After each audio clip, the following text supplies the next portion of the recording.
correctly with the correct amount. D20 Radio, where gamers roll. www.d20radio.com.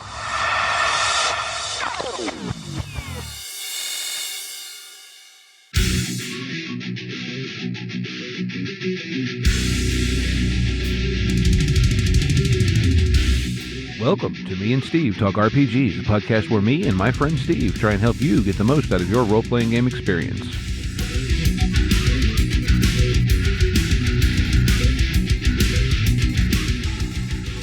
Welcome back to Me and Steve Talk RPGs. I'm here with my friend Steve. Hello, Steve. Hello, Steve. And we're going to talk some RPGs. But before we get into that, we're actually going to talk about an RPG convention called Gamer Nation Con. Yes. Well, it's actually more than just an RPG convention. It's just a flat-out gaming fest. Yeah.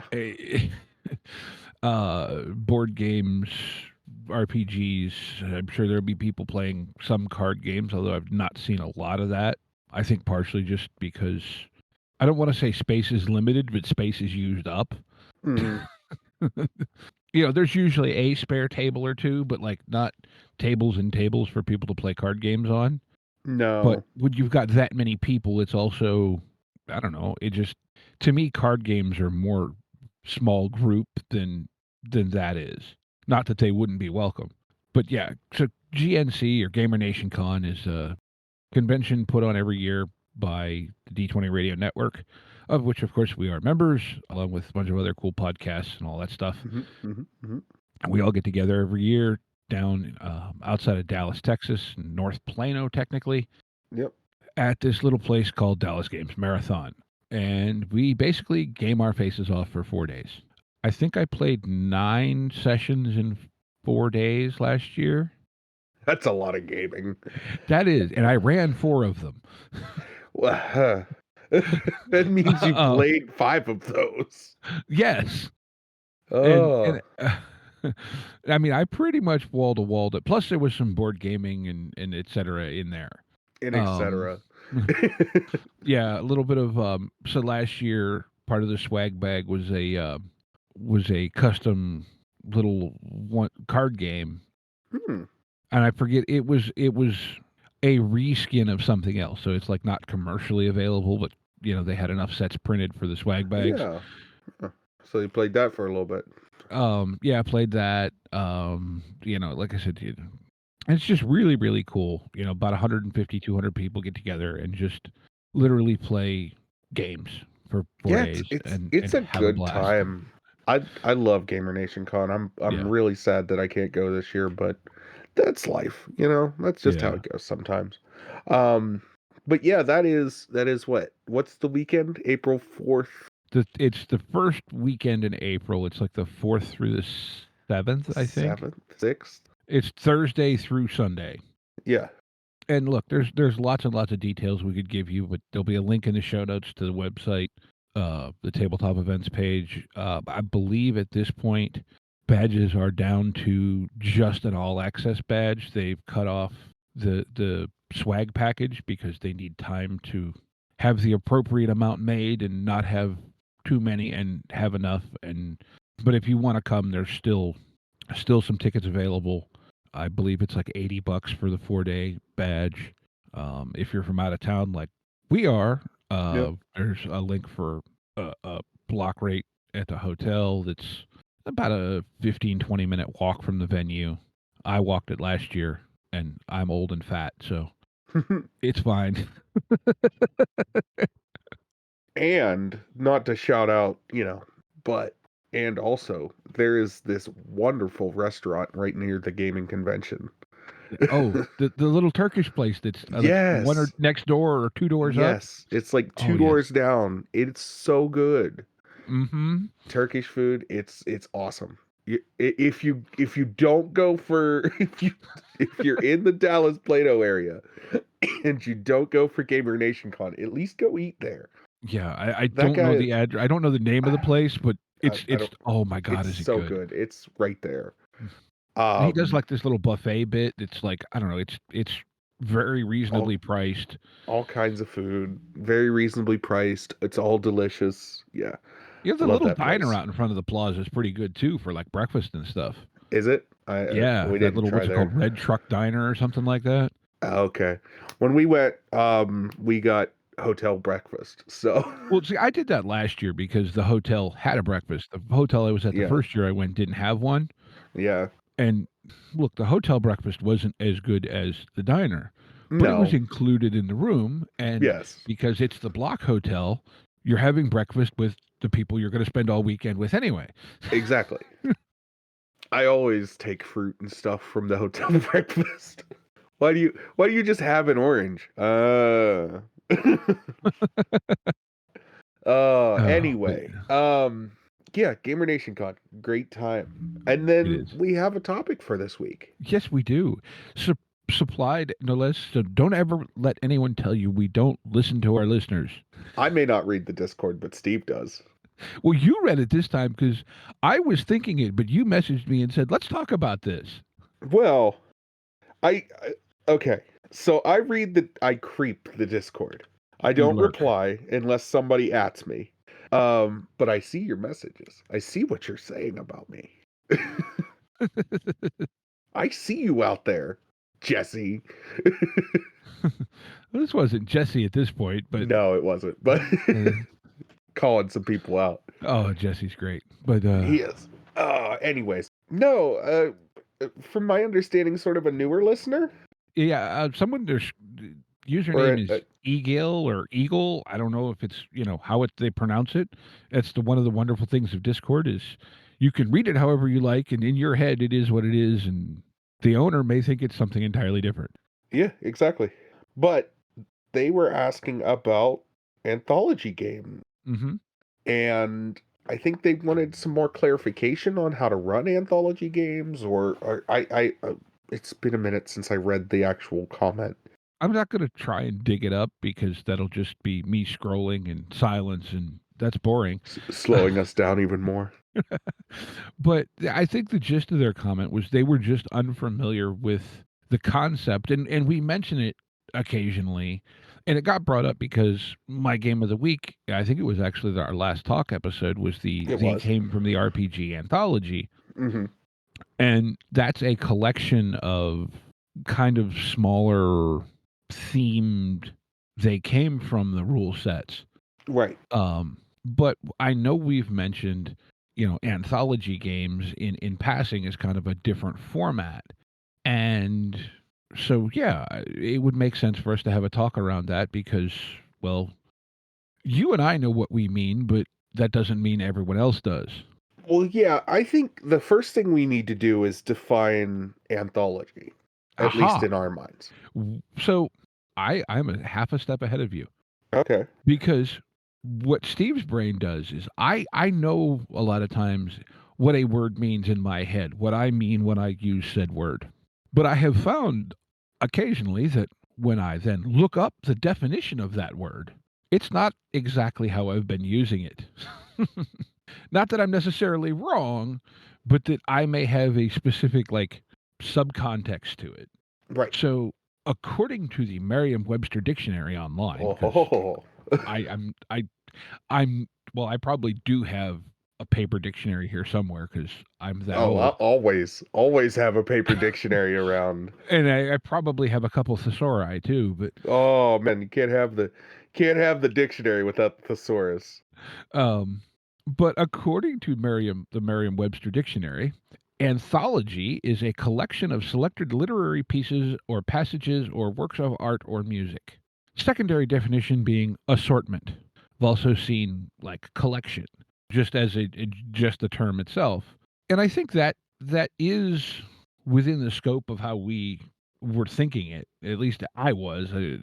Yeah, I in my mind, an anthology, anthology is often used in context of film and television, but it can be a collection of books. It can be a collection of a lot of things.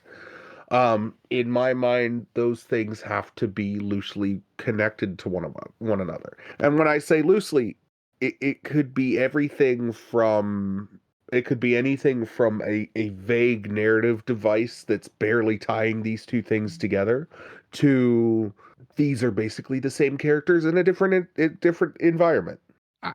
Yeah, I think those are all within my headcanon for the term, if you want to use that.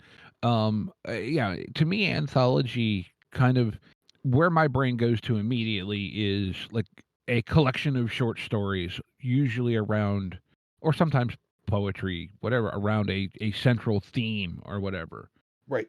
Which I think is kind of how, when we talk about it in an RPG context, I think of it as, let's call it a series of maybe not one shots, but we'll call it micro campaigns that maybe, while they're all self-contained stories to themselves, when viewed from the context of the people playing them, all fit together in a larger narrative.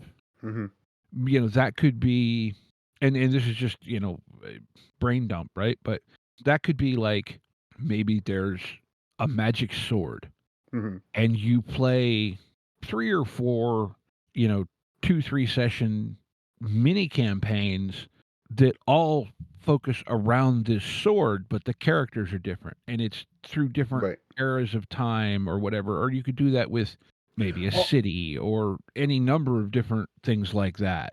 Yeah, the magic sword thing, I'll sort of talk on that. I've run a game, or I've theorized a game in my head that I've wanted to do with something along those lines. So you have an item. You start with a heavy fantasy campaign. This is a game that I've had in my mind to run sort of in. I think Anarchy and Dragon City would probably be the best. So you start with a straight fantasy campaign, straight hardcore fantasy. You send your players off to find, well, I'll just name it Excalibur, right? It's a super powerful magical sword. They find it, they beat the big boss, they hide it somewhere. The next campaign is going to be the next game that I would run is then going to be, let's say, ADC or Shadowrun was the word I was looking for. A Shadowrun like game where it's sci-fi fantasy. You then send your players to find, a magical weapon of some kind. EXCLBR2, right? Right. And so they go and they find this, and it's all basically Excalibur, but now it's a some type of rifle. And come to find out that, like, the bad guy had found Excalibur buried somewhere or wherever the players had hidden it last time, and was like turned it into this stupid powerful weapon. And that you just play with those themes where it's like, okay, well, this is two very different settings with kind of the same game or the same concept. I think that's a fun anthology. I think that's a fun twist for your players, because your players would be like, oh, well, I'm gonna go I'm gonna go yawn. Anyways, no, I'm gonna go we're gonna go find this weapon, we're gonna stop the bad guy, and then 100 years, 200 years, 1,000 years in the future, it's the same weapon, it's the same bad guy, it's this you know what I mean, it's this, right? And that's what I like about anthologies. And then on the flip side, you don't have to be that tied to it at all. Some of my favorite anthology movies, like there's a horror movie franchise called VHS. The whole point of it is that they're VHS tapes with all of these horror things happening on them. And somebody's watching these tapes, right? Or like Tales from the Crypt. It's Twilight Zone. Loosely connected stories. And it doesn't have to be horror. We both love Death and Robots. That's a string of anthology shorts tied to the theme of exactly that: love, death, and robots. Yeah, Star Wars Visions. Yeah, Star Wars Visions. The What If by Marvel is all tied together by The Watcher.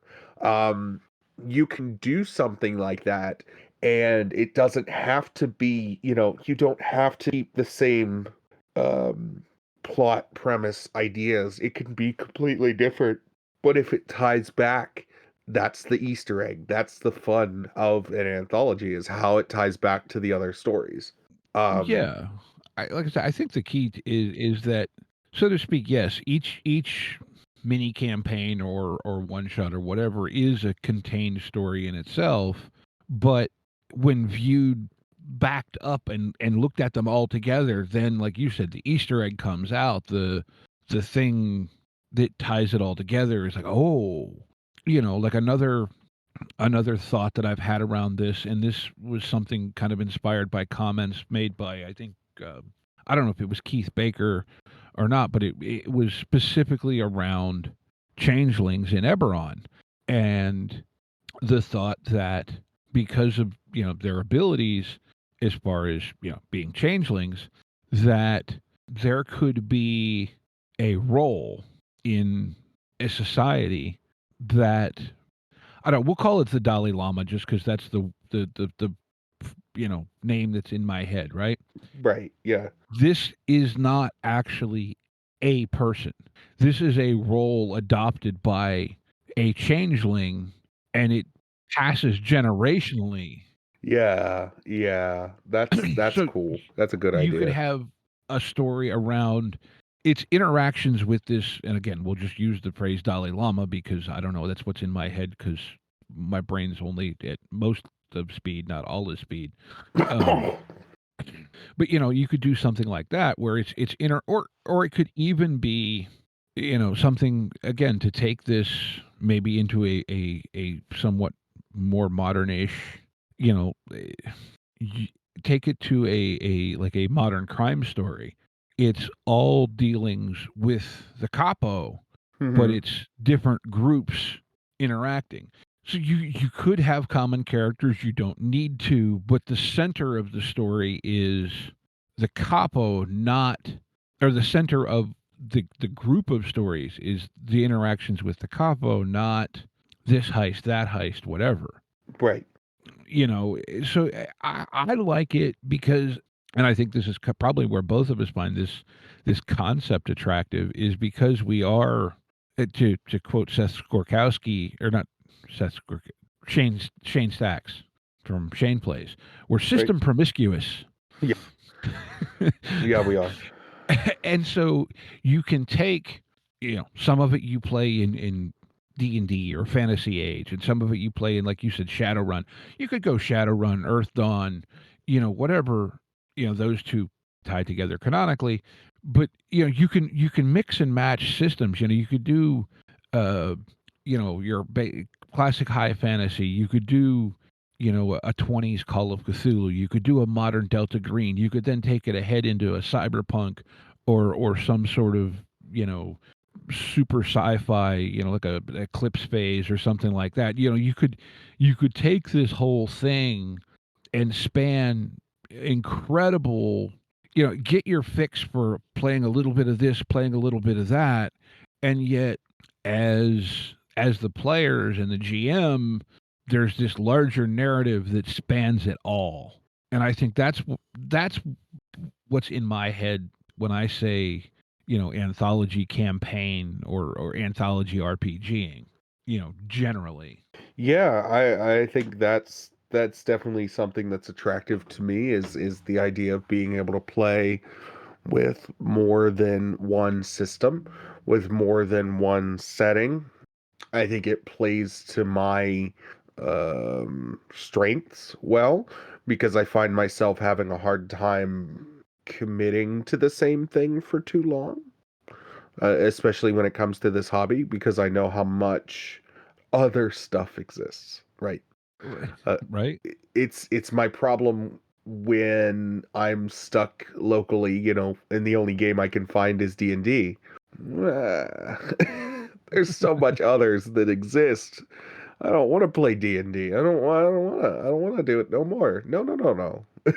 Right. Um, but but Anthology gives you that freedom, and if you can get a table that's open to trying new things, it's a great way to introduce people, because you can have basically, you can be like, look, I'll take your characters from now and I'll translate them into this new system, and you'll be able to run basically the same character but in a new system, in a new world, in a new setting. And I think that gives you freedom as a GM, and I think that gives a lot of fun for your players. Um, Changes things up a little bit, adds a little bit of intrigue and difference. And the fact of the matter is that an anthology series or an anthology game doesn't necessarily even have to exist over a span of multiple games or multiple genres. You could do an anthology game in, let's say, D&D. True. Um, Look, I want to say, if you think about it, Tolkien's writings are an anthology. oh yeah, If you really absolutely. think about it, the central character is the damn ring. Yeah. Yeah, it's the central narrative piece. Yeah, no, Tolkien is writing an anthology series. Now granted It's an it's a series of epics in a way. yeah, yeah. Um but yeah, anthology is one of those things where it's a lot of fun to be able to play with different ideas, and it's a lot of fun to see how you can tie things back into each other. I think that's where a lot of my enjoyment comes from anthology series. Again, is how everything ties together. How does this work with that? How does that work with this? And how do I tie this back together so that my players and granted, most of the time, anthology games and anthology as a concept is not done for the enjoyment of the actual characters in the story. It's Yes. done for the enjoyment of the people at the table. And we're talking about essentially metagaming, but it's metagaming in a good way. It's Right. using prior knowledge to deliver a payoff, and that's something that I really enjoy doing. I love using outside of game knowledge to deliver a payoff to my players. It gets a big reaction out of them most of the time. No, you're exactly right. Yeah, like yes, there is a story that is uh, based around the characters that are there. Yes. But it's the enjoyment and it's to a sense what makes it an anthology is the enjoyment and connection that you see from the backed off third person view of Hmm. I saw this story and they go together.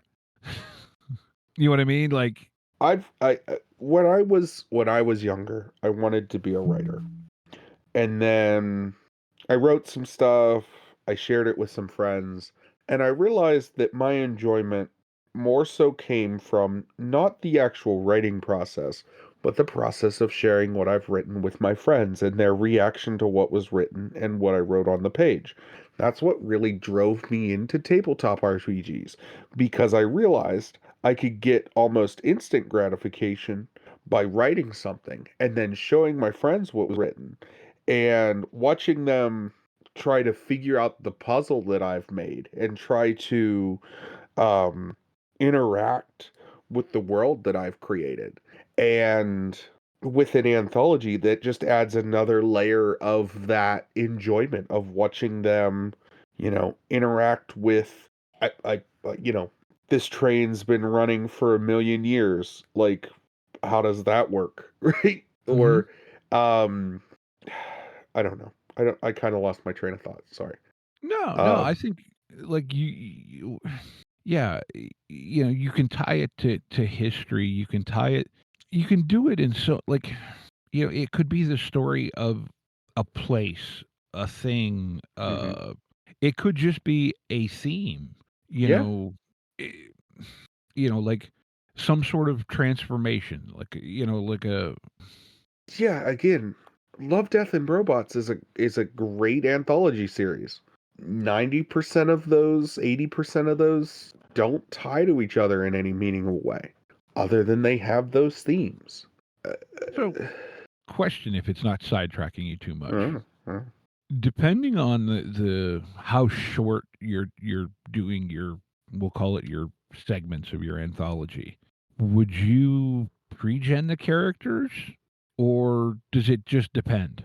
I think it depends. I think it depends on what your plan is. If your plan is to do an epic anthology where you're going to have multiple long parts, it makes more sense to just let your players go ahead and make their characters. Mhm. Um, I think it also depends on, again, we've talked about theme and narrative tie. Um, if you want to, hold on, let me gather my thoughts real quick. If you want to have a stronger narrative tie and you want to make sure you're in control of that, pre-genning the characters isn't a bad idea. But if you want to allow your players the freedom to make characters and that narrative tie doesn't tie back to the specific characters, but more so a narrative device in the story itself, then allowing your players the freedom to make their characters gives them, I think in a lot of ways it makes them more involved, more invested. I know when I make a character for a game, I'm more hooked in than when I would just, be handed a character sheet. No, I was just curious because it is a thing, depending on how you're tying things together. Maybe there is a pre-gen or two snuck in there, and you have this one player that hey, can you take this pre-gen for this game? Yeah, no, absolutely. It could be a mix. I'm not disagreeing with you, and I don't think pre-gens are. I'm not saying that they're bad for Anthology. I'm just saying I think it's very situational, No, and I think you need to evaluate the situation at hand. I was asking more than trying to give a defined opinion, and to be honest. Oh yeah, fair enough. Just because, like, I feel like I think, like you said, it depends on how you're tying it together. I think you said it right. Like, oh, yeah. I don't know. And then it's also, and another thing that you can think about too is it's also, is this a surprise for your players or are they aware of the situation? That too. If it's a surprise for your players, handing them pre-gens is going to throw them off guard and they're not going to be expecting, what may be coming next. If it's planned out and they're aware of what they're playing, and I'm not saying that you shouldn't, I don't know, I'm not saying, well, sometimes you should surprise your players. Just saying. Yeah, that's another the whole kettle of fish, I think, in a way too. But yeah, like I think you want to surprise your players, not blindside your players most of the time. Right. Don't blindside your players, but surprising them is a nice. The blindside is a useful tool. Yeah. But you don't want to get too heavy-handed with it because it gets tiresome if it happens too much. Right. No, absolutely. I completely agree. I think blindsiding your players in again, everything is in context. If you blindside your players in a good way, great. If you blindside your players in a bad way, that's going to cause you trouble at the table. Right. And I think that's where too, like, for me, if I'm watching a series, right, and I get blindsided by something, once in a while, that's cool. If it happens every episode, it's like we know how the episode of Walker, Texas Ranger is going to end. Chuck is going to roundhouse kick the guy in the face or the chest with his cowboy boots. That's what's going to happen. Hey, listen. Let me tell you a secret. I love Walker, Texas Ranger. Look, I'm not. I used to watch that show weekly with my grandma just to watch Chuck Norris kick people in the face. Okay. But you know what I'm saying, like. Yes, I do. I do know exactly what you're saying.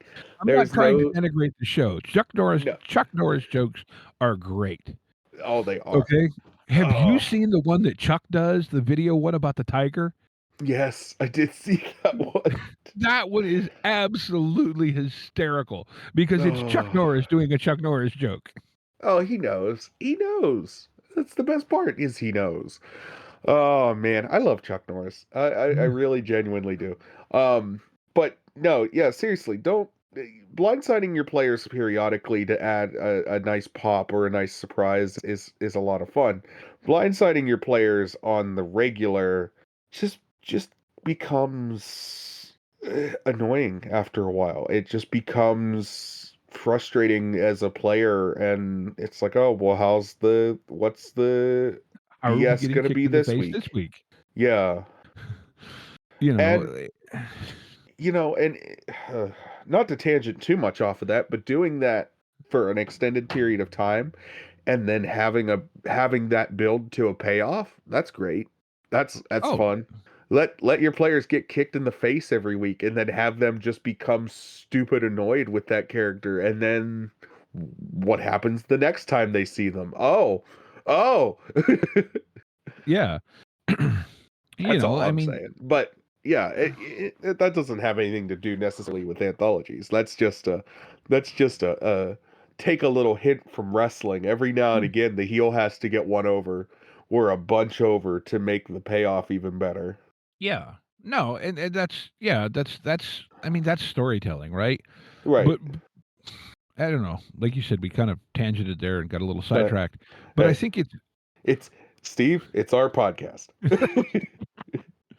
No, I just feel like although like at the same way, maybe that's the thing that ties your anthology together.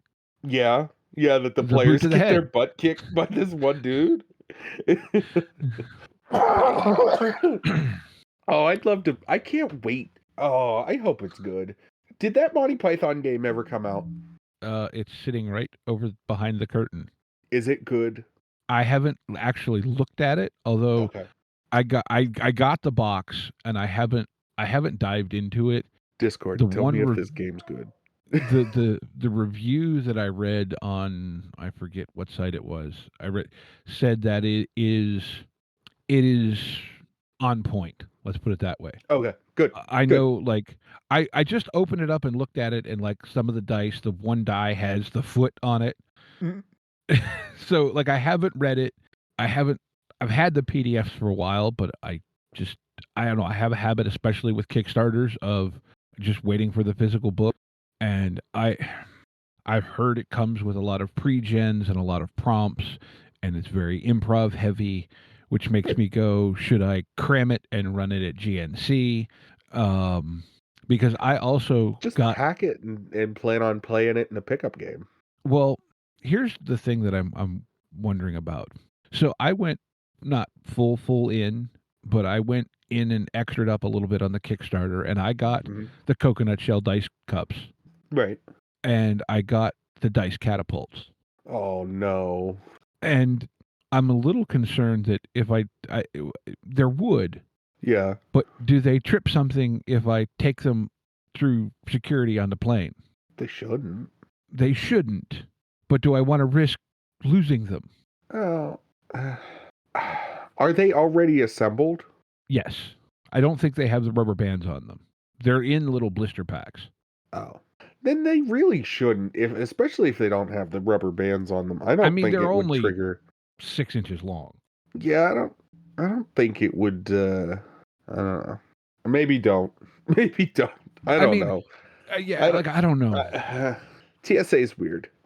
Yeah, right? That's the thing. Like, heck, the when I was coming back from the first GNCU and I went to, you know what tripped off the TSA? The stack of cards for the frickin' podcast that you handed me. Oh, the business cards. Yep. I always, yeah.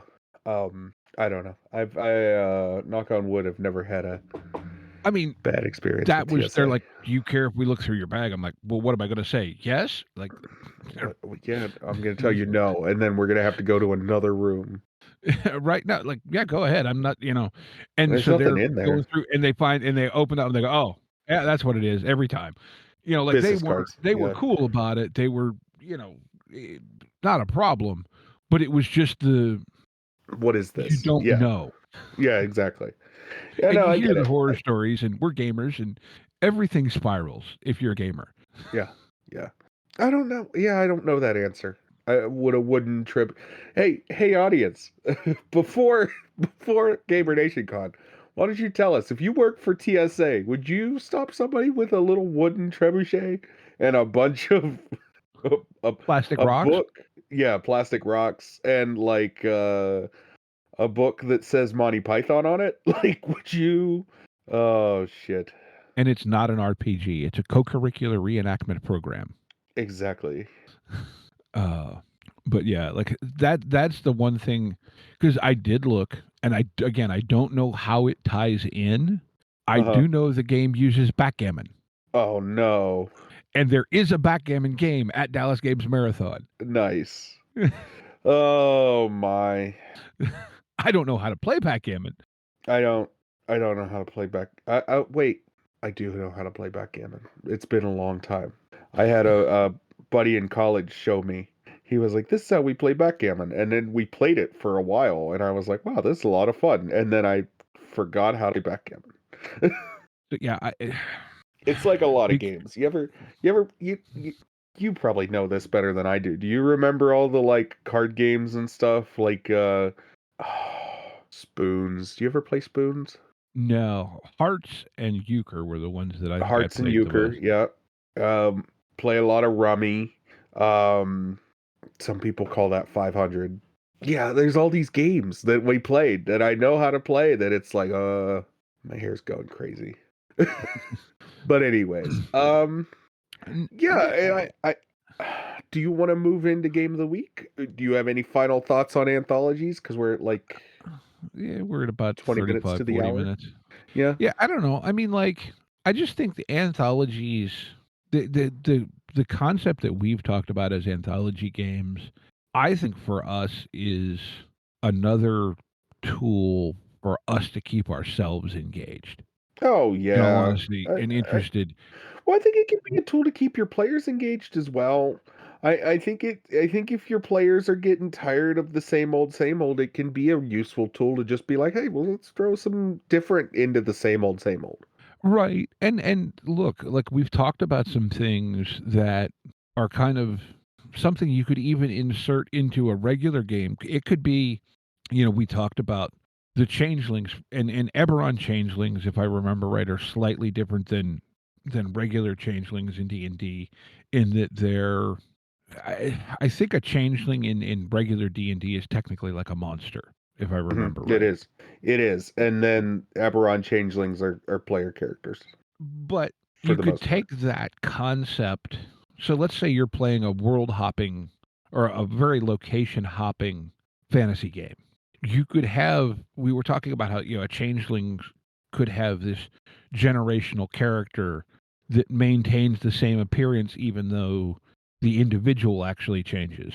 Right. What's to say you couldn't have that happen, but in multiple cities? Mm-hmm.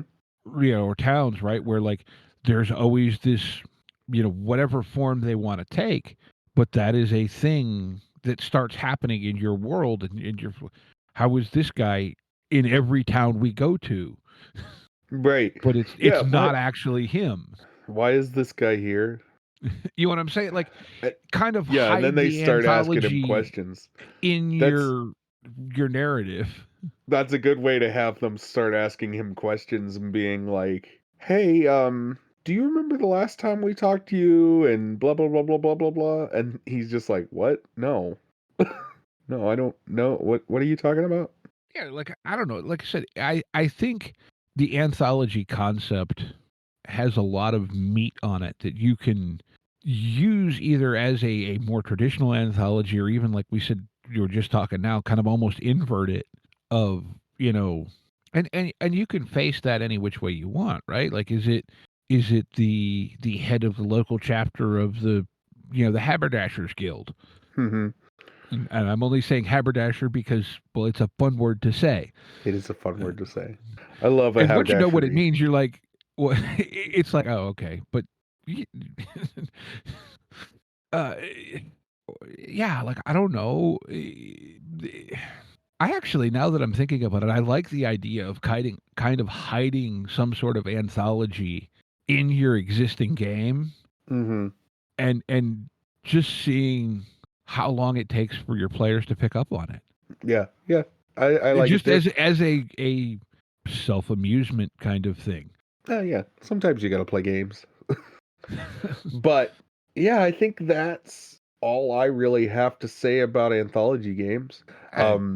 We've said a bunch. We have said a lot. And so, let's go ahead and move into Game of the Week. Woohoo! Game of the Week! Game of the Week! Game of the Week! I will be posting mine momentarily. Oh, momentarily. I had it queued up to post. I just needed to. So the game I picked is from Onyx Path. It is called The World Below. Mm-hmm. Are you familiar with The World Below? No, I am not. Okay. It looks like a fun. It looks pretty fun. It's a sort of bright, colorful dungeon delving, map building. Yeah, you must dig, you must explore, you just must map, you must build, you must defend. The world below provides, but only to the worthy, the unworthy fall consumed by bugs, lava, acidic fog, the vagaries of chaos, and the world below's convulsing tunnels. So it looks kind of like a tunnel delving, exploring, survival type game, which I think could be a lot of fun. I really enjoy the art style from what I'm seeing. It's Yeah. very, even though it's Contrast a rich. yes, bright colors, dark backgrounds. I think this could be a lot of fun. It's Onyx Path, so I know it's going to be at least half decent. Um, yeah, check out The World Below. I mean, it looks really cool. I'm definitely going to check into it. Seems like a lot of fun. Yeah, no, it looks very interesting. I mean, yeah, you've got okay, Matthew Dawkins, Ed Greenwood, Travis Legg. Those are writers. I know writer names better than artist names, and that's just Mm, naming a few of them, right? Like Danielle Luzon's on it. So yeah, mm. it looks like you said the art style. Like it's one of those when you, at least for me, when I look at it, I understand exactly what I think it's supposed to be, Yes. but it's a little Yeah. hard to describe. It's very difficult to describe, but I understand exactly what that game is trying to be. It is a dungeon. I'm gonna say this. You're not gonna get this reference, but somebody might. This game is trying to be Minecraft, but serious. Because the idea of Minecraft is that like you're mining and surviving and building and mapping and all that. This game feels like it's trying to be that, but maybe more and less of a goofy, whimsical kid town. Oh, sorry. Well, to me, And this less of a has goofy, whimsical kid's town. a more fluid psychedelic element to it in a way Yes. where to me, Minecraft, and this is just based on pictures I see, is very blocky and square. Where Yeah. But at this its core looks conceit, it's kind of the same concept. fair. Um, but yeah, I'm definitely checking this out. I'm definitely gonna add this to the list of things to look into in the near future because I think it Mhm. could be fun. And No, that's called. No, go ahead. yeah, it looks yeah, like I don't know, it looks interesting, and Yeah, it that's does. always a good thing. It always is a good thing when I see something that looks interesting. I again, especially like that high contrast artwork that they have. I really Hmm. dig that. It makes me. But it's like a high contrast in a way that's fluid, not the jarringness of like a cyborg or a Morkborg. No, it feels like what you'll be doing is you'll be doing like dungeon delves and experiencing like bioluminescent ooze and like all of the fun like this mushroom just glows bright purple for some reason. Like Right. Yeah, it's very rich colors. yeah. Yeah, the artwork does, like you said, it looks, what they're showing in the thing. I don't know, it's just cool looking. Yeah, it looks good. So, but yeah, that is The World Below. Yeah, that looks cool. It's $30 from Drive Through RPG. Mm-hmm. So, Yep. All all right. right. What you got, Steve? So I am putting up something that I heard about recently because I'm trying to get caught Oh. on Ken and Robin talk about stuff. Mm-hmm. I Mm-hmm. am Mm-hmm. very, very far behind. Like I'm a year and a half behind. But they in the episodes that I've been listening to, they did a little, they do their huts, right? And so they've done a hut discussing kind of every segment of this book. And this title that I'm going to kind of put up as my game of the week isn't really a game. It's a No, tool. but tools are good. Tools are welcome. And tools that are written by Robin Laws. Tools that are written by Robin Laws are kind of like precision machine tools. They're these perfect encapsulations. Robin Laws, I don't read much nonfiction. I will read a Robin Laws book. Like Robin, so for those who don't know, Robin Laws is the mind behind, amongst other things, Feng Shui, Drama System, and Gumshoe. Mm-hmm. Whether you like Gumshoe or not, and I'll say this, whether you like Gumshoe or not, you have to acknowledge how brilliant that system is. Yes, whether it interfaces with you, well, that is absolutely a gem of design. Yes. And we've talked too about, like we way back did an episode around player types, largely based off a bit out of Robin's Laws of Good Game Mastering book, which is a fantastic book to add to your library. Read that.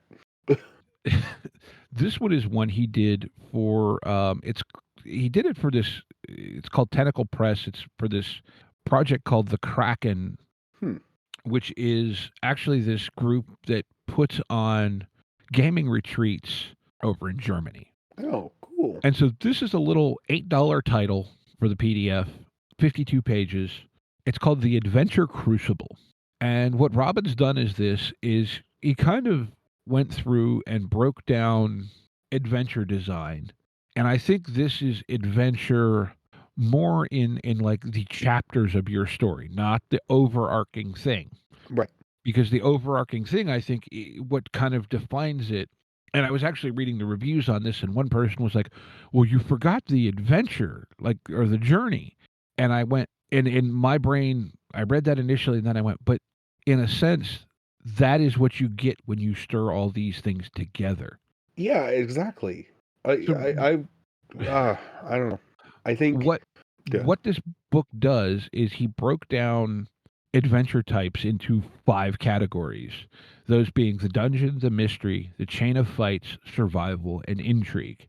And he breaks those down into the key obstacles of the structures and how to use those, work around with those, what are the emotional stakes, what is the fun, it kind of breaks apart the structure.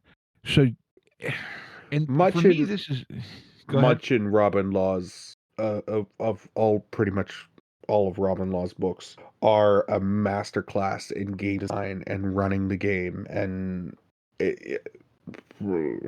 I'm so excited to read this.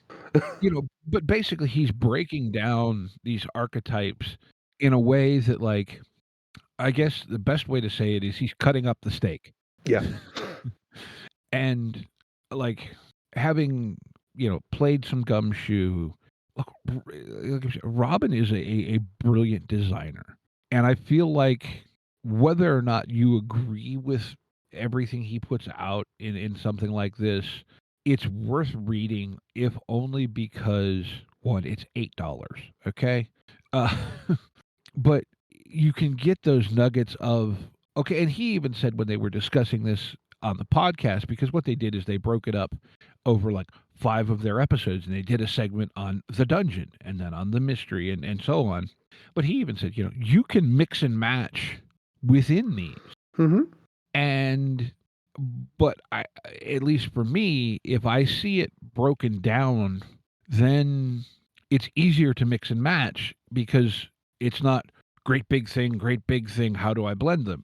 If it's, and I'm just, again, I haven't actually read through all this yet, but if it's, here's 5 key points for a dungeon and here's 5 key points for chain of fights,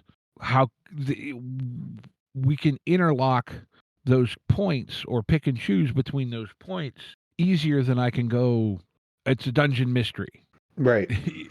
And so I think it's a tool worth looking into, certainly. Definitely. Just because of the name attached to it, honestly. Yeah. Honestly. But I any new book from Robin Laws is welcomed in my house. Yeah, it's been out for a year and a half now, I guess. Yeah, it's still a new book. Yeah, but it is on the platinum bestseller list. a drive-through, which I don't remember exactly what that means, but no. That means it is. But I will say the average review score is 4.8 out of 5 stars. Yeah. Yeah. Well, on that note, with everything being said, we want to thank everyone for listening. As always, links to everything are in the show notes. Find us on Discord. Follow us on Patreon. If you can't afford to throw us a couple bucks, please come join the Discord. You can ask questions, and your questions can be turned into show topics because we are always looking for show topics. Mm-hmm. You'd be surprised how often we look at each other and go, "What are we talking about this week?" Yeah. What's the plan? What you want to plan? What do we? You got an idea for today? No. Oh, great. But as always, we want to remind everyone to be kind to one another and get out there and play some RPGs. Yep. Take care, y'all. Intro and outro music by the band 12 Noon. You can email us at meandsteverpg@gmail.com. You can find us on Twitter at @RPGs. Find us on Facebook at Me and Steve RPG Podcast. On Discord at Me and Steve RPGs. And as always, all of these links are in the show notes. Thank you, and be kind to one another.